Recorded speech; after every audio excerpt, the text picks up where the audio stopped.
Hello, this is your host, Todd Lewis of the Praise of Folly podcast. I'm joined by Logos and Andrew Strutelites to finish our discussion on the Phaedo.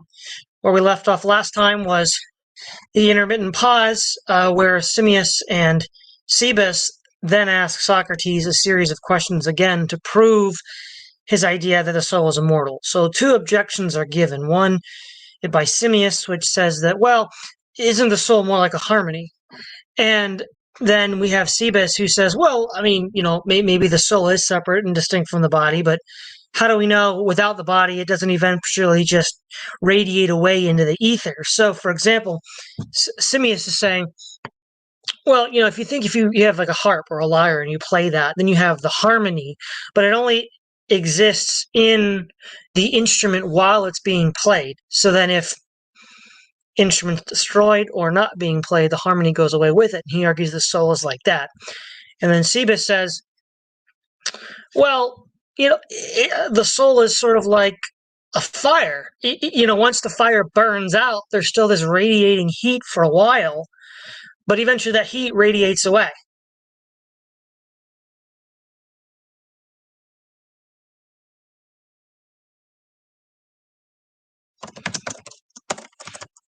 Okay, can you guys hear me? Yeah, there was some lag, really bad for a minute there. Yeah, I know. So I'll try to pick up where I left off and hand it off to you, Logos. Cebus said it was sort of like a fire. So once the fire goes out, there's still heat that radiates out from it. And now that seems to be his argument. Now, then Socrates goes into a very long discussion about why both of those are false. And they both rely upon the fact that the soul is, in his mind, immortal. So the first thing to say is for Simmias, he's like, well, the soul does exist, beyond the body. So it's not like a harmony at all. Now, I know you have a lot to say about harmonies in a moment, where he sort of says that all harmonies are the same as all others, and therefore all souls are the same as all others. But that's kind of, I don't know. I find that kind of objectionable. When I think of a harmony of an instrument, since it's contingently tied to that particular instrument, all harmonies would have to be sui generis, unique to themselves, unique to the instrument and the one playing it, and by extension, souls, because they're unique to the body that they instantiate. But and then also, Socrates wants to argue that the soul is itself immortal, therefore it won't be like the fire that radiates out, and it'll still exist after the body. And then he goes into a whole argument about trying to prove why it's immortal, but we'll get to that a little bit later. So having framed where we left off from our last discussion, Logos, what would you say? Right. So I kind of predicted this a little bit at the end of the last session. So the last discussion we did was very, very much centered around, I believe it was Parmenides that thought that everything was change. And Socrates was making kind of a play on his argument that says that everything comes from their opposite. But if everything comes from the opposite, what of the soul? So you have this, like, if you are dying, there is an opposite of coming to life. But if there's some mean between those two things, think about an oscillation, like a sine wave going up and down around it, like an oscillation, then there must be some middle point where things can consistently die and come to life, and the soul would be kind of like a fixed point in that oscillating cycle. And so that was the original discussion of the immortality of the soul, was around that. And as I predicted this time, it's going to be around Heraclitus and the idea that change is impossible because things are kind of like, the main argument is that in order to change, things must partake of their opposites. Now, what Socrates is going to want to do here is model that argument and say that because, sorry, let me collect my thoughts a second. Because things cannot partake of their opposites, if there is a soul in the body, and we'll agree there's a soul, there is some broad concept of the soul. And if the concept of the soul is that which animates the body or gives it life, and concepts do not admit their opposites, then there will never be a coming to pass of the soul, because if the soul ever dissolved or died or whatever, that would be the concept of the soul itself admitting its opposite. So that's kind of like the meta level discussion that we're coming around here. And your point of the harmony makes perfect sense, because what you want to say is the harmonies are sui generous to the instrument, and that's true. Um, there's a slight conflation here that's going on that I pick up on later in my notes, but we'll touch on more in detail. But suffice it to say, for now, there's a conflation going on between two senses of the soul. What Socrates is talking about here is, in one sense of the soul, that is purely conceptual, right?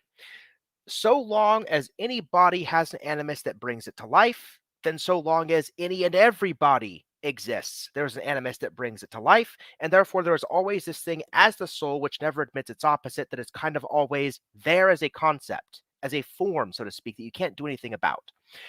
But there's a play going on here that I think Socrates, there's actually a point which I'll talk about in a later section, that Socrates actually points this, or Plato actually points this out himself in his own dialogue, inviting the audience to play along. But in the meantime, yeah. So that's it. Your discomfort there about the fact that, like, instruments produce their own unique harmonies, and in some sense, theologically speaking, there is some soul unique to us and the body that's not being done here. It's because Socrates has slightly shifted the soul from what he was talking about before as a thing that concretely wrestles with the body as a prison. Now he's talking about it in the Heraclitean sense as something that is kind of an immovable concept that does not admit its opposite, and as he'll admit later, it's therefore not a concrete entity. So insofar as you think a soul is a concrete entity, you'll be very discomforted by this part of the conversation. The other thing I want to add before I give this to you, Andrew, the other reason why I think it's a problem to say that the souls are identical and harmonies are identical or equal is that, in other contexts, I've brought up Leibniz's law of identity. I mean, they would literally have to be identical for all of the terms that Leibniz gives. So just a quick refresher on that. It's A is identical to B if and only if A and B share all the same properties P at time T. And we know that harmonies and souls don't do that. What Plato might be saying is they all equally participate in something that is soulness or harmonyness, but that's a little different. But yeah, to you, Andrew. Yeah, I don't have anything to add. All right, now let's see. You were also saying here in your notes here that you said the argument against emergentism. So you're saying that Socrates' argument against emergentism is fallacious. So why don't you sort of flesh that out? Right. So much like Platonic dialogues that we talk about otherwise, philosophy is a footnote to Plato. There's some stuff going on here that's implicitly echoed in what we're talking about today in philosophy of mind. When we're talking about, say, the various positions in philosophy of mind, you've got strict dualism, you've got physical reductionism, you've got emergentism, you've got all these different views on what the mind is, and one prevalent one. So when this guy is talking about the soul as a harmony, what he's talking about here, to use some Aristotelian language that Socrates and Plato probably didn't have at the time, an instrument, let's say, strums some notes which produces a harmony, or two instruments or three instruments, a cacophony of instruments produce notes that harmonize with each other. Now, that particular harmony, as Todd points out, is sui generis, but you can look at the formal cause of that harmony and write down the note played by each of those instruments on, say, a composer sheet. So a composer could get some new musicians with their instruments to kind of reproduce that harmony as best they can, and, say, reproducing that piece of music for another audience, and so on and so forth. Now, so what's going on here is the conflation is the formal cause of the harmony with the physical effect of the harmony. So there's one sense in which the harmony produced by instruments is immaterial, in that once you hear it for the first time and kind of record the note that each instrument plays, it can be repeated over and over and over again. There's like an immaterial imprint of this harmony that can be reproduced at will. It's kind of like on the music sheet from then on. And then there's the physical sense that's like in the instruments playing the harmony. And that would be like the emergentist position on the mind, where the mind could be this thing that's maybe even immaterial, but still dependent on the physical aspect of the brain, right? So what they want to say is something like, even if the mind is immaterial, and it may or may not be, when we conceive of the mind, we cannot help but think of some physical dependence or function or connection, something like that, between the brain and the mind, which kind of gives the mind its foundation, and it gives it, some meat to talk about. And so it's immaterial yet still physically dependent, at least conceptually. And that whenever we talk about the immaterial stuff of the mind, we're assuming in the background some physical machinations of the brain, which kind of like spin and allow it to go about in the first place. In the same way that when we think about a harmony, we're implicitly thinking about what the notes would sound like if an instrument were to play them. And so there's no escaping even the formal cause of the musical notes. We have some sense in our head about the physical dependence on some instrument playing them so that they would sound like this if they were played. And Socrates, so I looked at Socrates' argument against the harmony thing under that lens. And the two key premises in the argument are these two, right? So he says, I mean to say that a harmony admits of degrees and is more of a harmony and more completely a harmony when more truly and fully harmonized to any extent which is possible, and less of a harmony and less completely a harmony when less truly and fully harmonized. So this is qualitative, right? So let's suppose you're in music class and people are kind of learning to play their instruments. And so let's suppose the teacher gives everybody notes to play, and the first time people strum their notes, like half the class gets it wrong because they're learning their instruments. It sounds muddled and awful, okay?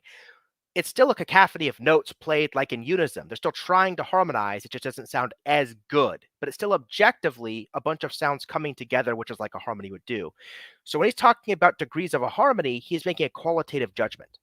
Now, later on in the argument, he says, but does the soul admit of degrees, or is one soul in the very least degree more or less completely a soul than another? So what Socrates is saying here is, well, for a soul, right, ignore the qualitative question.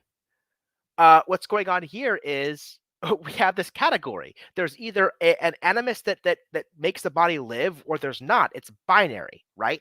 And so core to that argument is a subtle use of degrees, more or less, and so on, because one is qualitative, one is purely like binary, it is or it isn't kind of a question.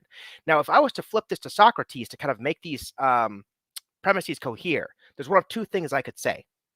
Let's suppose we accept his first premise and we're talking purely of like degrees of mastery, right? A harmony sounds better or worse. But Socrates just got done telling us earlier in the Phaedo that there are degrees of mastery that a soul can have in being what it is, as it grasps true knowledge, as it frees himself from the vices of the prison, which is the body. And one of Socrates' interlocutors actually brings this up to him later. So Plato actually calls this out in his own dialogue. And so if we were to make these two, if we were to actually match up qualitative with qualitative here, it seems like the soul matches perfectly. But on the flip side, if we were to look at the second premise and say, okay, well, let's just talk about categorization, right? Something either is a soul or isn't a soul. Well, what about a harmony? Well, somebody could say, well, look, you have a cacophony of notes, or you don't have a cacophony of notes. Once you have one, you can talk about how well it sounds. Just like if you have a soul, you can talk about how much the prison of the body restrains it to lusts and vices and all sorts of other things, right? Once you have them, you can talk about their qualitative properties, but do you have one or not? And so once you like break down the premises in both, it turns out that the core two premises his argument hinges on don't do a very good job of kind of dispelling this emergentist vision of the soul or even mind as kind of like a harmony of various aspects of the body and person. Okay, Andrew. Yeah, I think this is sort of and this is outside the dialogue a little bit, but one of the key things that the Stoics had in their metaphysics is they actually believed that basically the refinement or pressure of a soul could vary depending on the virtues of the person. So they make this sort of qualitative judgment, and they actually, a lot of them believed that only virtuous people had immortal souls, and that unless you had that intensity, which is sort of shown in life as virtue, your body would actually not persist. And I think that's sort of an interesting thing that's sort of adjacent to it. And I guess the other interesting thing to me, and I don't want to go too much down the rabbit hole of emergentism, but the same symphony can be played by many different instruments, right? And you could play the same symphony now or in Prague in 1812 or so on and so forth, and it's the same symphony, at least under some states. And so that's another interesting question about emergentism of what does that mean when two things actually appear the same or similar in this type of emergence. But those are the thoughts that come to mind on this. Right. And then one of the things that Socrates does in order to answer Cebes and the claim that the soul radiates away is attempt to prove that it's immortal. And the way he does it is he has a long discursus about mathematics and hot and cold and things coming from their opposites and being equal. And he makes a point that, we don't say that someone is taller than someone else by a head just because he's taller by a head, or shorter just because he's shorter by a head, because these are all subjective frames of reference that, he says, well, compared to one of you guys, I'm tall, but compared to another one, I'm short.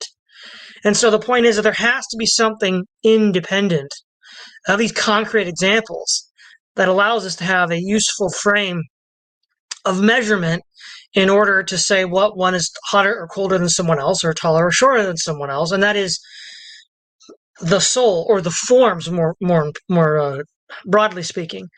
And then from that, Plato then wants to conclude that it's immortal because it doesn't change, and it's this constant standard that these other things are participating in.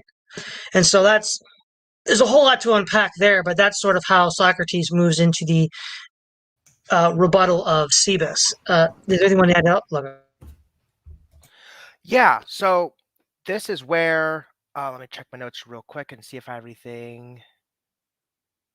Yeah, so one interesting thing I want to point out here is we see kind of like the most direct view of Plato's forms to date, at least the dialogues we've discussed so far. So here's a quote. "Well," he said, "then I should like to know whether you agree with me in the next step, for I cannot help thinking, if there be anything beautiful other than absolute beauty, should there be such, that it can be beautiful only insofar as it partakes of absolute beauty, and I should say the same of everything. Do you agree on this notion of the cause?" Right? So it is participation in the form that causes something to be what it is. And this is really key for this whole part of the dialogue, because what Plato's talking about now with regard to souls, and how souls are just like any other souls, and harmonies are just like any other harmonies here. What he's talking about here is that kind of like a soul, it's a little murky, but there's two things I think he could mean by this. Either a soul is just the form itself projected onto a body. It's like the body's participation in the form, or the soul is kind of like the function. So bodies have this animating force, and insofar as bodies have this animating force, they participate in being a soul. So Plato could talk about the individual soul as kind of like the correspondence mapping between the form and the body, or they could just say this. He could just say the soul is the body's participation itself. But that's why he wants to say that the soul is the same. So Plato's view that the soul is the same here is kind of like saying that if you have two chairs, two apples, whatever, insofar as there's two of each of those things, they're all partaking in the same amount of two-ness. And so the soul, being the same in Plato, is talking about the body's participation in being animated. And so insofar as all of our bodies have the same participation in being animated and living, we all have the same soul. And an important part here he points out, let me find a quote here. Yeah, here I think is like the really relevant quote to what we're talking about. This is big. "Hereupon one of the company," yeah, this is the big one. "Hereupon one of the company, though I do not exactly remember which of them, said, In heaven's name, is this not the direct contrary of what was admitted before, that out of the greater came the less, and of the less the greater, and that opposites were simply generated from opposites, but now this principle seems to be utterly denied? Socrates inclined his head to the speaker and listened. I like your courage, he said, in reminding us of this. But you do not observe that there's a difference in the two cases. For then we are speaking of opposites in the concrete, and now of the essential opposite, which, as is affirmed, neither in us nor in nature can ever be at variance with itself. Then, my friend, we were speaking of things which opposites are inherent and which are called after them, but now about the opposites which are inherent in them and which give their name to them. And these essential opposites will never, as we maintain, admit of generation into or out of one another. At the same time, turning to K-Base, he says, are you at all disconcerted, K-Base, at our friend's objection? Okay, so there it is. If he is taking this argument that all souls are the same soul, nothing partakes of opposites, blah, blah, blah, blah, what he is saying here is that souls aren't concrete. He says it right in the thing I just quoted. I'll say this briefly again. For then we were speaking of opposites in the concrete, and now of the essential opposite. So he's talking in this argument about souls as if they are not concrete entities. So he's telling two different parallel stories about the soul in this dialogue and inviting the reader to kind of ponder that. This could be that there's two different senses of the soul in Greek mythology, two different senses in the philosophy of the time, but he's trying to, I think what Plato's trying to do here is take these parallel views of the soul and immaterial objects, put them side by side and trying to reveal to people, hey, this is why there's this disagreement in philosophy. This is where this dissonance comes from. We're saying two different things about the same objects. So there's the soul as this abstract, unchanging concept. There's the soul as this concrete thing that wrestles with the body, comes to be out of its opposite, and so on and so forth. Cycles through reincarnation and the like. So my way of untangling this, the way I think about this is the concrete use of the soul is what we would today probably refer to as the mind, because what it's talking about is intentionality. It's talking about your intent to be virtuous, to fight the prison of the flesh, to fight your lusts, your desires, your whatever. The soul as kind of like the driving fulcrum that wrestles with the flesh. That even the Bible talks about when you say, we wrestle not just with flesh, or not just with principalities. I forgot the exact verse, you know it. That kind of animating force to do good and to fight, what your body would do. That's concrete. I think that's what we call today the mind. And this vague, everybody's got an animating force notion of the soul. You could call that the soul. That's my best way of making heads or tails of this parallel use of the term going on here. I wonder what you guys think. Yeah, Andrew. Yeah, I think that hits a nail on the head of one of the key things that he's talking about, right? And to use some sort of adjacent metaphysics, Platonism talks about the forms and the soul oftentimes as these like eternal, almost mathematical objects. But if you look at the Stoic metaphysic, and Paul in the Bible actually uses this as well, of this sort of like more concrete thing where spirit is actually a type of material, but it's not like prime matter, but it's sort of like this animating material into almost a type of dualism, and that material in turn actually takes participates in the forms, right? So that there's almost a hierarchy of like the soul versus the mind, where one is deeper than the other. Yeah, I do like that you brought up that point where the guy shouted contradiction logos, and Socrates is like, well, no, we're comparing two different things. This is again where he bridges Parmenides and Heraclitus. But I think one element of this dialogue that seems very relevant to today is they were always skeptic fedoras. Apparently, there's two instances here that I want to read in part. One is where he talks about the people who hate arguments. Must we become misologists? He replied. No worse thing can happen to a man than this. For as there are misanthropes or haters of men, there are also misologists or haters of ideas, and both spring from the same cause, which is the ignorance of the world. Misanthropy arises out of the too great confidence of inexperience. You trust a man and think him altogether true and sound and faithful, and then in a little while he turns out to be false and knavish. And then the other, and another, and when this happens several times to a man, especially when it happens among those whom he deems to be his own most trusted and familiar friends, he often quarrels with them. He at least hates all men and believes no one has any good in him at all. You must have observed this trait of character. So the first thing to say here is how often have we seen most skeptics say, well, all religious people are frauds, all religious people are liars, because we've known so many bad ones. All arguments for religion are bad because we've only known bad ones. That seems to be exactly the kind of attitude that Socrates is criticizing here. And then also this kind of like physical reductionism, or what C.S. Lewis would call nothing buttery, is apparently right with Anaxagoras. Socrates says, what expectations I had formed, and how grievously was I disappointed. As I proceeded, I found my philosopher altogether forsaking mind or any other principle of order, but having recourse to air and ether and water and other eccentricities.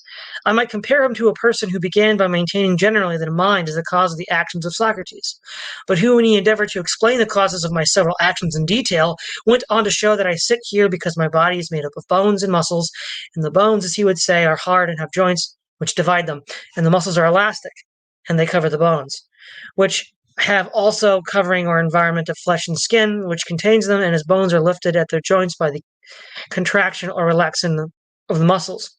I know how to bend my limbs, and this is why I am sitting here in a curved posture. That is what he would say. And he would have a similar explanation of my talking to you, which he would ascribe to sound and air and hearing, and he would assign 10,000 other causes of the sort, forgetting to mention the true cause, which is that the Athenians have thought fit to condemn me, and accordingly I have thought it better and more right to remain here and undergo my sentence. So, again, we see the same thing with modern-day atheists and fedoras today. It's like, well, we believe in reason and evidence. We believe in reason. But then they give you all these material reductionist explanations, which are the annihilation of mind. And so it's like, wow, 2,500 years ago, these people were still there causing trouble. Logos. Yeah. On this particular topic, it's really interesting because I was talking with people on my Discord, and there's actually a paper that was written by Paul Draper that came up, which was a really interesting argument. I think you'd kind of find it you'd find it hilarious. I'll see if I can get you the paper, where Paul Draper talks about like an inverse cumulative case for theism. And in the paper, what Draper says is, well, look, I'm unconvinced by this huge body of arguments for theism, which is fine. But let's suppose for sake of argument, all these arguments for theism fail. If we start looking at the negative space created around the arguments as to why atheists reject them and what worldviews they put in their place when it comes to the argument from consciousness, the moral argument, and so on and so forth. And you start adding up a lot of various things they talk about, like mereological nihilism or reductionism of the mind and brain and stuff like that. Sure, each of these reductions on their own could refute this or that argument. But what Draper invites the reader to do is look at the cumulative case of all of these alternate worldviews for each argument, try to combine them into a single coherent one, and see what happens. And Draper himself, thought about this. He was just very disconcerted, would be a polite way of putting it. Horrified might be a better one about kind of the Frankenstein you create when you don't hold them in suspense, but actually commit to all these together. And from that, he made kind of this, I don't know what to call it, quasi-abductive argument, where he's just you can't look for the shortest, simplest, and safest refutation of an argument. It's yeah, mereological nihilism will refute the Kalam. Okay, fine. But you'll carry it with you into your other worldview considerations. And what happens to you combine that with this and this and this and this and this and this all down the road? Terrible things happen. And so to your point about the weird things that happen when these people do what they do, what you said just got me thinking about that paper. So I don't know. Yeah, Andrew. So basically, he's You reject this axiom for this argument and that axiom for that argument, right? And what happens when you take all of those rejected axioms together into a worldview, right? Exactly. Yes. So instead of a Yeah. cumulative case for the arguments themselves being good, as Christians like to present, he's putting forth like a negative cumulative case where carry all the baggage with you of all these things you're rejecting to deal with arguments all at once and see what you've built. Yeah, and this is sort of the interesting distinction between like the Pyrrhonian school of skepticism and the modern school, right? Where the Pyrrhonians were like, we can defeat any argument, but actually this doesn't allow us to function. So we're just going to assume tradition is correct, basically.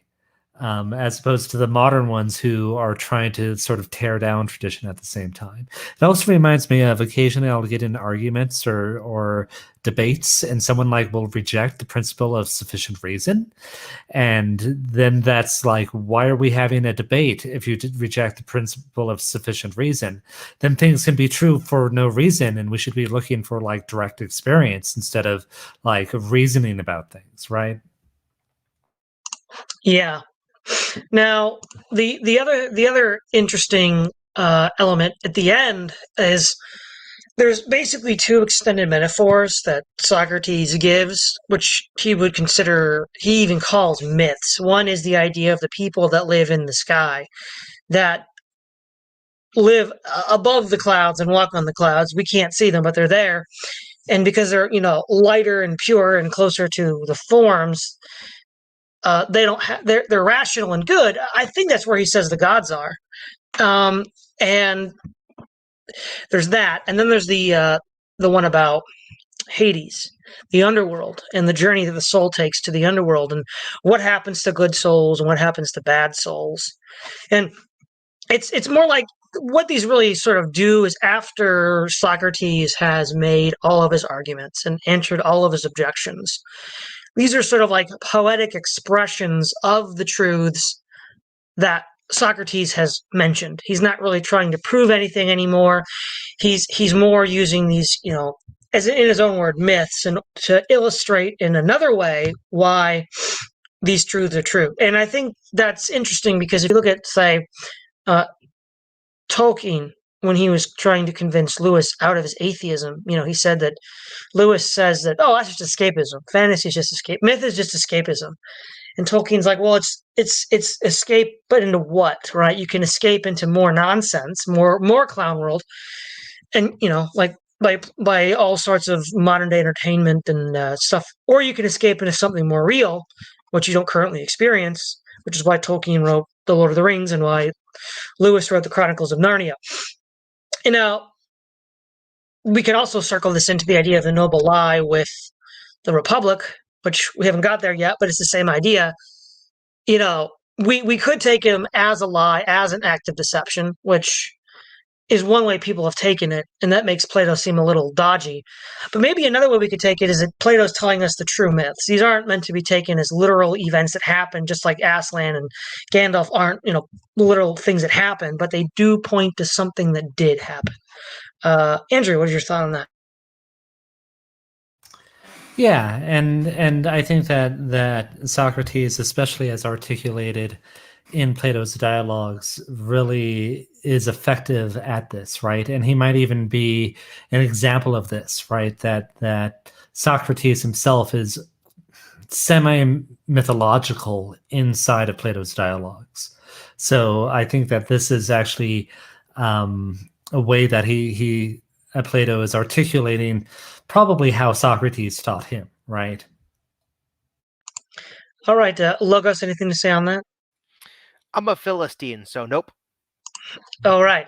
Are there any other arguments that you want to look into, Logos, and earlier on in the dialogue? No, I think we've covered most of the earlier arguments well. I did have one more place to take the conversation later on, though. Well, why don't we go there now? Awesome. Okay, so this is something fun I was thinking about. this is what I love about the Phaedo. It's probably my favorite Platonic dialogue. Every time I read it, there's always just something just new that jumps out at me. And this time, what I was thinking about is the mind versus the soul, probably because I've been spending so much time, as you know, Todd, thinking about free will, the mind versus brain problem. I have those thought experiments that I like to bring up and talk about with people and things like that. And it's just preoccupied me. So when I read it, certain sections really jumped out at me. So one thing that stood out to me in this dual use of the word soul at once as non-concrete, kind of like a concept that does not admit its opposite and doesn't change, but also simultaneously at the same time as a concrete thing that wrestles with the body, tries to grasp true knowledge, and intends to do things. This got me thinking about the question of God. So in particular, the disagreement between, say, classical theists and personalists, so-called, when thinking about the question of the nature of God. Now, it seems to me that classical theists, as they try to define God, they'll say things like Thomists, for example. I read Fezer a while back, 5 proofs of the existence of God, and in there's this whole argument and scheme about how God is like essence equals existence. What's an essence? Essence is like it's like the pure non-concrete concept of a thing, especially as used in this Platonic dialogue, right? The essence of a thing is particularly the non-concrete concept of it. And so if God's essence in that way is identical to his existence, they get the immutability, simplicity, and a bunch of other aspects of God that pop into there, but they also get problems of God's concreteness because he's a concept in this way, he's not concrete. So it seems to me, oversimplifying this, and people are probably going to get really mad at me in the comments or whatever, but just thinking about this in the schema we've built up, classical theism wants to treat God akin to a world soul with a capital S in terms of the concept. Whereas other versions of Christianity that don't seem to have a good time with classical theism, I'm thinking, of course, of William Lane Craig's discussion with Bishop Robert Barron and so on. His name Robert, just Bishop Barron. I forget his first name. Bishop Barron. Fun conversation. Craig and people like them that don't like classical theism, they want to think of God kind of like a world mind, insofar as we think of the mind-soul dichotomy going on here. And so if you use the soul the same way twice, you get problems when you really mean mind in one way. And now when you go one layer up and you think about God himself, we see that God is being used in a lot of different arguments in different contexts with different underlying axioms about what God is and means in these different ways to do these very interesting things. Now, before I hand it over to you guys, a way to kind of characterize this further, I get the concerns of both camps, right? So concrete things, as Socrates notes, admit their opposites, they're in constant flux, there's change, there's stuff going on all over the place. God doesn't begin to exist. He's not caused by anything. He doesn't come to be out of some opposite. He has no flux in his own intrinsic nature. So there's a lot of things we want to say about God, or not we, theists want to say about God, that keeps him kind of like an immutable bedrock or foundation of reality. And that's why classical theists, I think, have this instinct to talk about God as the soul, the world's soul, the necessary foundation underpinning all of the stuff, because they really want to hold on to God's immutability and his necessity. And then people like Craig, their problem is concreteness. God isn't just an abstract concept that just exists and can't be otherwise. God creates stuff. He has a plan for our lives. He kind of orchestrates the existence of the world from the beginning to the end. He's the Alpha and the Omega. He is an active participant in kind of the life of the universe. And in so doing, what they're afraid of is that if you give up too much of the mental when modeling and describing God, and to give a proper foundation to his necessity as a deity and so on, then you lose a lot of the other characteristics of God as kind of like a providential father figure that he needs to be in theology to make it work. So I was wondering what you guys thought about that. So yeah, and I'm jumping in first. One is, it's really interesting because this is actually similar to the debate between the Platonists and the Stoics about God. And the Stoics thought that God was immanent and they described it using the word soul of the world, but mind of the world works too, right? That he is the concrete animating force of nature. And the Platonists tended towards this more abstract or Platonic formal view of it. And my own perspective as a Christian is that this is where like the real deep stuff in Trinitarian theology threads the needle, right? Because that is where you are able to get some of these things where God the Father, the first person of the Trinity, in some ways can be thought of as the more abstract part, and that Christ, the Logos, the Creator, can be thought of as more the mind part in some sense, right? We don't want to get into partialism or modalism, but I think that this is actually part of the thing that the Trinity is supposed to solve or to articulate, is that both classical theism and sort of this more personalism thing are almost only half the picture when you're looking at the full theology.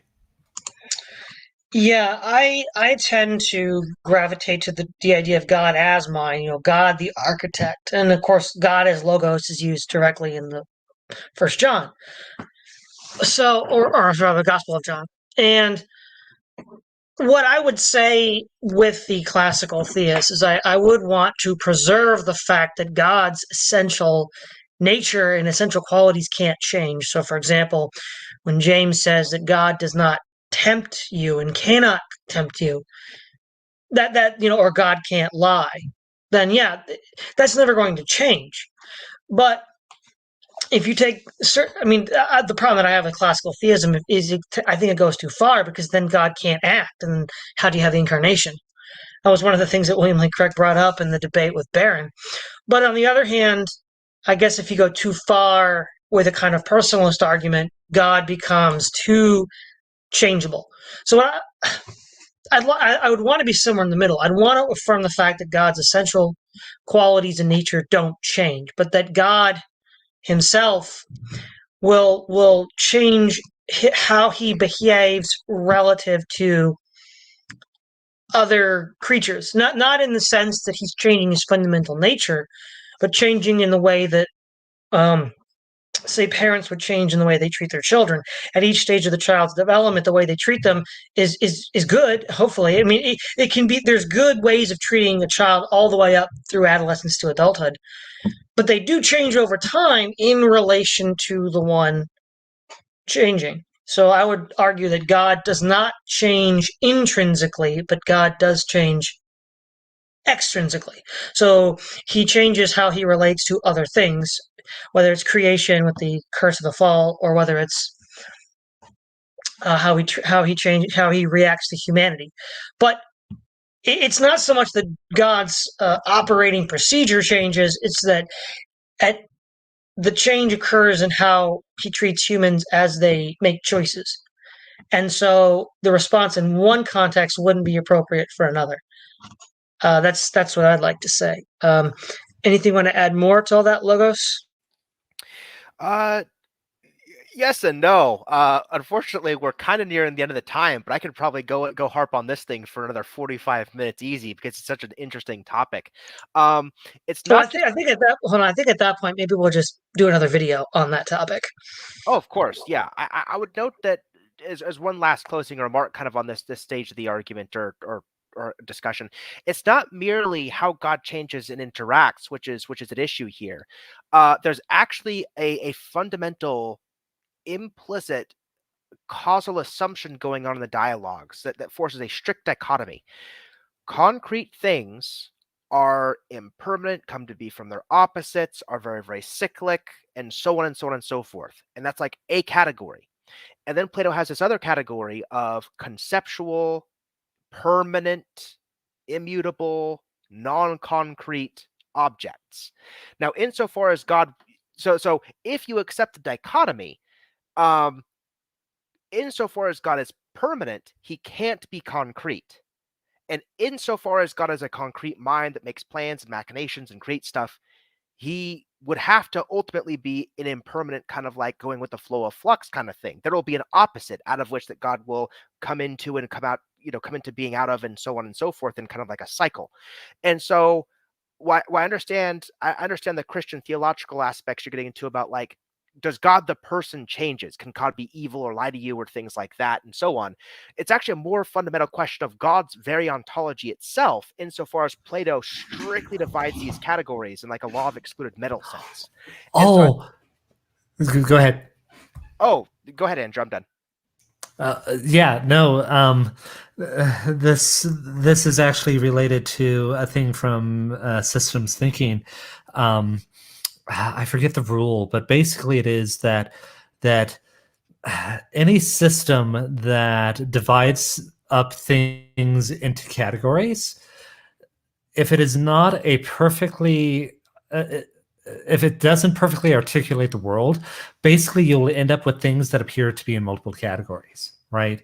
And based on like at least my initial thoughts on this, there is this thing that's happening with God that doesn't happen with anything else, where he's in both of these categories, right? Of the unchanging internal things and the active transient things.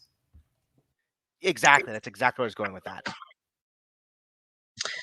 So yeah, I guess before we wrap it up, the last thing I'd like to say is, of course, when Plato wraps up this dialogue, the sort of stylized ending, the bravery with which Socrates faces his death, the filial piety to his children, where he tells the Phaedo, hey, do to them what I did to you, and that'll, as a father, that's what I want you to do for my kids.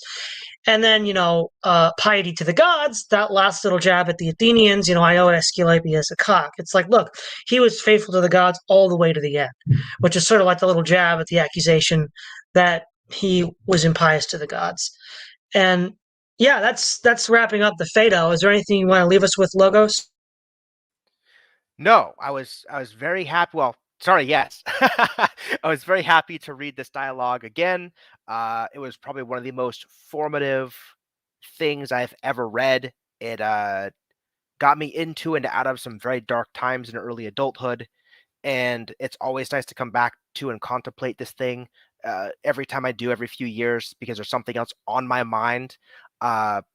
New things come up every time I read it, and so it's just interesting to see what kind of jumped out for me this time, and I was not disappointed, and I'm very grateful to be able to have this conversation with friends and talk through it. Yeah, me too. Andrew. Yeah, I agree. It's really sort of ties together a lot of things, right? Of the moral and ethics that are in the Platonic dialogues, some of the hard problems, and even some of the tactics and techniques of coming at the truth through dialogue. All right. Thanks again, Logos. Thanks again, Andrew. It's always a pleasure. Don't forget to like, share, and subscribe. This is Todd Lewis of the Praise of Fly podcast.